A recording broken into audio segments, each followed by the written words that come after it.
Инспекционный выезд в Сунжу. Глава Ингушетии Махмуд Али Калиматов начал с посещения профессионального образовательного учреждения «Пожарно-спасательный колледж». На территории учебного заведения ребята проходят практические обучения. Здесь их учат правильно реагировать в случае возникновения чрезвычайной ситуации.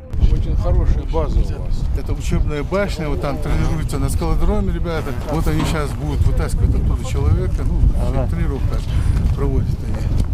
В одном из корпусов Махмуд Али Калиматов пообщался со студентами колледжа, поинтересовался условиями их обучения. Ребята продемонстрировали руководителю субъекта свои умения и навыки. В настоящее время в учреждении реализуется 5 основных программ базового уровня по специальностям: сестринское дело, защита в чрезвычайных ситуациях, пожарная безопасность, правоохранительная деятельность, преподавание в начальных классах. Колледж выпускает студентов по профессиям: пожарный, портной, младшая медицинская сестра по уходу за больными, закройщик, делопроизводитель, мастер по обработке цифровой информации. Как условия у вас? Кто больше всех потянется? Сколько? 20-22? Это хорошие. Парни подготовленные, очень серьезные. Я тумок общем. Вот. Чтобы у вас все получалось. Чтобы вы дальше еще учились. Тоже очень важно. Очень важно.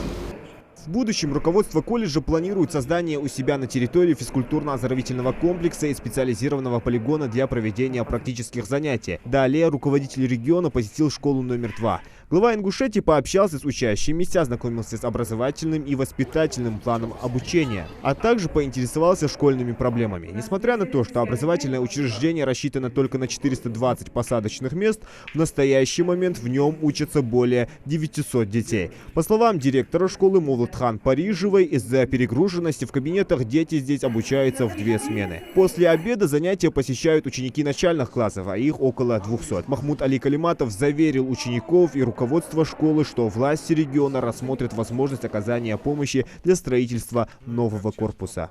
У нас на Всероссийской олимпиаде по французскому языку девочка 1-е место заняла. Надо, чтобы 20-30 заняли первое, да. Не одна. Да. Правильно, ребята, надо. Но здесь дети умеют читать.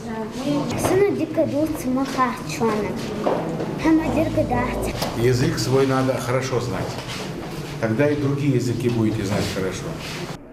По данным регионального Минстроя, в 2020 году в республике будет начато строительство 10 школ, в том числе одна из них будет построена в Сунже. Здание новой школы рассчитано на 720 мест и позволит значительно разгрузить городские школы. Зелимхан Калоев, Хусейн Гагиев, Юсуп Ханиев, Рахман Цуров. Новости 24.